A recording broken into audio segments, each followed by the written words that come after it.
जय Shriram Biren touch 939 YouTube channel को आपण मानक स्वागत जनाऊँगी। आज आम ये वीडियो माध्यम आलोचना करवा एक परिया विषय कलरा आमर एक परिया जातीय खाद्य। कलरा पत्र रस और कलरा मनुष्य पाई अत्यंत हितकारक। यह कफ रोग को भल करे, पित्तहारक रोग को भल करे, अरुचि रोग को भल करे, अग्निमांद्य रोग को भल करे और यकृत विकार लिभर को आमर भल करे। आमाशय विकार, कोष्ठकाठिन्य और मधुमेह इत्यादि रोग को समूले विनाश करि थाए।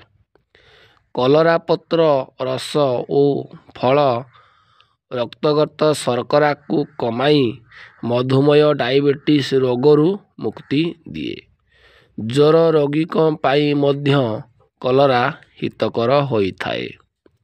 कुष्ठ रोगरे कलरा गछर पंचांग सरस रस को खिया जाए और देहरे लेप दिया जाई थाए।